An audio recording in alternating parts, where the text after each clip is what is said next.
Hey y'all, how are you guys? So I just wanted to come on really quickly. Had a session going over EENT, and some of the eye stuff was kind of tricky.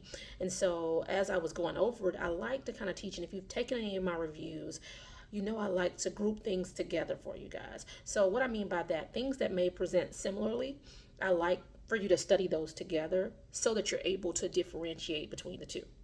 Because think about it. If you see it on boards or in practice, if something is similar, those are going to be those differential diagnoses that we are trying to differentiate, right? So I like you to study them together so you can know one from the other. So when you encounter those on boards, you'll be able to look for that key identifier to separate the two. And in practice, you will do the same thing. Now, as I always tell y'all, when we're studying, I want you to think assessment, diagnosis, evaluation, and treatment. Again, this is not what I have come up with, but this is what they test you with on boards, okay? This is what they're trying to see that you're able to identify this in each one of the conditions, okay? So, just a few really briefly. First two I like to talk about when we're talking about the eyes is the chalazion versus a hortolum, right? So both of these, they may have a raised, inflamed bump to the eyelids. Um, the differentiating factor between the two is what you want to realize is one is painful and one is painless. You have to remember which is which. And then we'll go through a treatment. So when we think assessment, right? So let's think about the chalazion. Chalazion, we're going through assessment. The patient has presented, and we can say for both actually. So think about it. Patient may have presented to you. They're saying, they notice this bump on their eyelid, yada yada yada. You're assessing the patient. You're asking all these questions, trying to see, how long this has been here, does it hurt, etc. So when we get here, that is that you're assessing, but this is what is giving you that differentiation. So they may say, hey, I just noticed it when I woke up this morning. I was washing my face and I realized that my eyelid was swollen. Or they may say, hey, I woke up, my eye hurt just to blink. This right eye was hurting just blinking, unilaterally, etc. But now that'll help you to think which is which. Chalazion is painless. Brittany's brilliance. For those of you who are new to me, I call any of my little sayings, my crazy stuff, mnemonics, Brittany's brilliance. Now, I say all this to say if you are new to me, this is how I learn, this is how I teach. It may be the weirdest thing, but when you get on boards and you hear me in your head, thank me later. But anyhow, I'm from the South. Something we say sometimes is chillax, meaning we're chillaxing, we're chilling, relaxing together, whatever. Chalazion reminds me of that. You're kind of chill, right? You can chill because it's painless. It doesn't hurt. You're chilling. Chalazion, we're chilling, right? Painless. All right. We're continuing with our differential diagnoses. We're evaluating the patient. So, assessment, diagnosis, evaluation. Same for hortolum. This is painful, also known as a sty.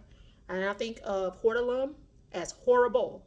It's horrible because it's painful, right? So then you want to think of how do you treat the two. So if they give you something saying raised area on the eyelid, this is something acute, what have you. But then they say if the person's complaining of pain to the eyelid with this raised area, you're going to start to think hortolum sty, right? Whereas if it's painless, you're going to think chalazion. To treat a chalazion, it typically resolves on its own. We'll give it about 3 to 4 weeks, just kind of that watch and wait period. If it doesn't resolve on its own, if it's worsening, they may require surgery at that point, but typically that's not something we ever have to worry about. It typically resolves it on its own. Family practice, adult gerial, we'll have to refer that out, but in the office, that's what you're going to tell your patient. First step, usually resolves on its own in 3 to 4 weeks, okay? Hortolum. You want to place warm compresses to the area, kind of help with that inflammation and pain. And that's the typical treatment and usually resolves from that. And so that's the process. As you're studying and you probably hear me saying these things, you probably thought of that all the way through. But you don't realize that that's what they're testing you in all of those areas. Assessment, diagnosis, evaluation, and treatment. So when you see those two, right, how are we differentiating between them? Painless versus painful. Chalazion is painless. Hortolum is painful. Next, the pterygium and pingicula. I probably screw that up every time. Again, bear with me. I'm already a Southern girl with an accent. I'm country. Bear with me. Y'all know what I'm talking about though. But those two commonly are confused too. They start with the P, they have to do with the I, but I get a lot of people who confuse the two. Pterygium, I tell you, it has a T in it. Let that T stand for that T in triangle because you have a triangular shaped growth on that cornea. So you'll see it sometimes like literally coming straight through and connecting sometimes. But with this, so your assessment, you see the growth, triangular shape. Um, you'll see the growth is triangular shaped. There's really doesn't require any treatment other than you want to reduce excessive UV light. Where sunglasses, it may require surgery if it starts to cause visual disturbances. Sometimes you may see it going all the way across the lens, etc. But otherwise, reduce and eliminate the excessive UV light and sunglasses, okay? And then with the penicula, it'll be a small bump that you may see on the conjunctiva.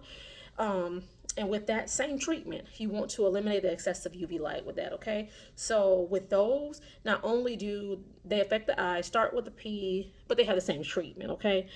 But differentiating between the two, because if they ask you the diagnosis, if it's triangular shape coming on the cornea, pterygium, T for triangle, T in pterygium, and then the penicula is the one that has a bump on the conjunctiva, okay?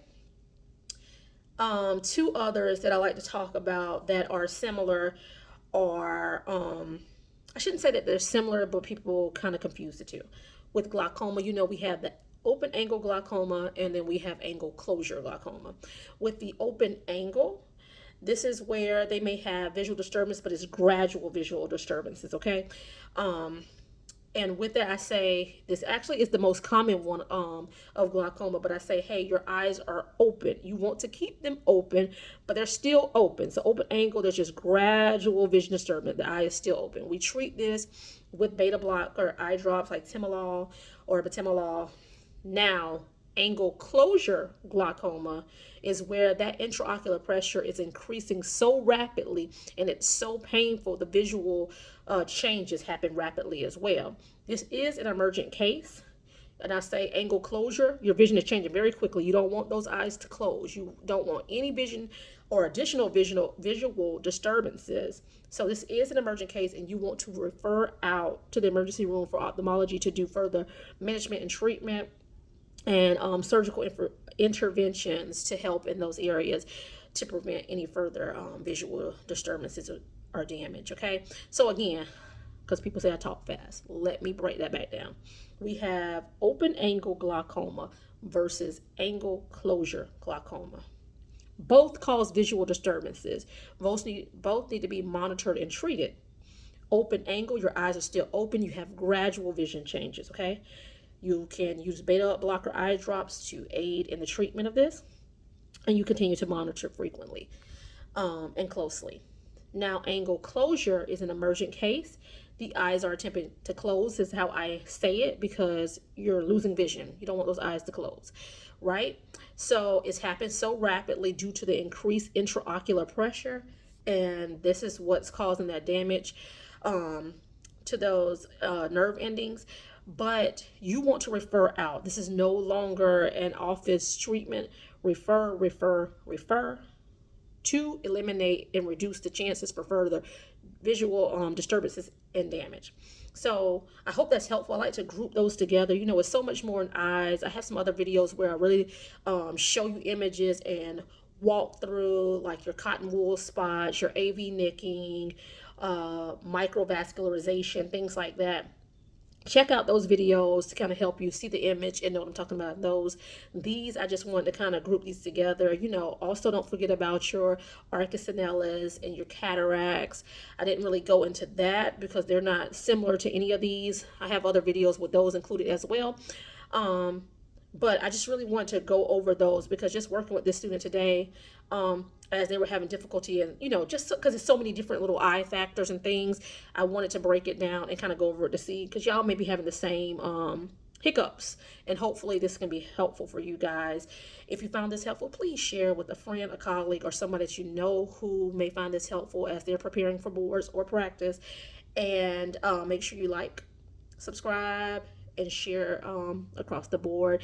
And make sure you're following me on all platforms. It's the Nursing Studio on all of them. Make sure it's my logo and you see me, and meet me back here. Bye, y'all.